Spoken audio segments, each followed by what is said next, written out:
Yan, ayun, pero grabe si Louie kaagad yung una nabigyan doon.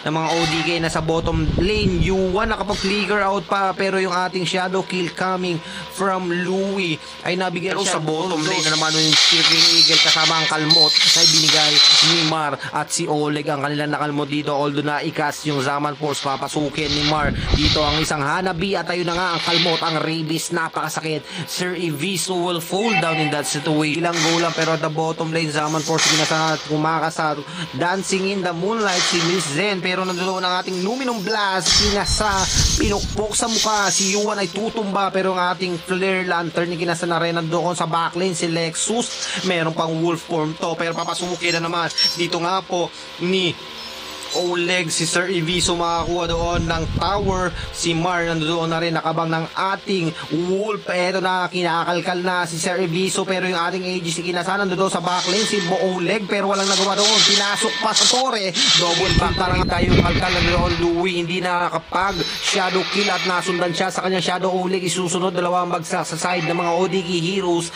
at may hinahabol sa rito si Chadi na flare lantern. Sino mahahatak dito? Uy, nabigyan nga rito si Chadi, hindi na nakapag primal rat pero huli na. Grabe naman yun, pero Miss Zen makakuha na ng tower, tinalunan na kahit nasa bush with the circling eagle, pinasok sa tore, pero yung higamba na, tumama na yung mga ating flare lantern. Luminous blast, ayan yung luminous sa top lane na nasusuffocate dito si Cloud, pero apat sa kanya mga kampi nandoon na rin yung Luminum Blast, inilapag na rin yung Zaman Force nandoon sa backlane si Cheng.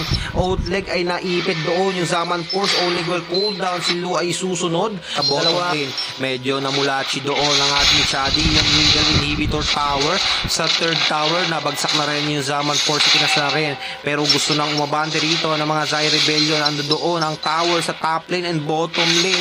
Sa bottom lane hindi pa bagsak, pero yung Lord natin nandoon pa, buhay pa yung ating Shivering Eagle, tumalon na rin ang ating Lu, si Oleg ay tumba na rin. Lu will fall down, magiging kapalit Shadow will fall down as well. Tatlong bagsak sa mga side ng mga ODK, habang dalawa lang ang bagsak sa mga Zai Rebellion, pero ayun na nga po, tinapos na ng mga Zai Rebellion ang laban.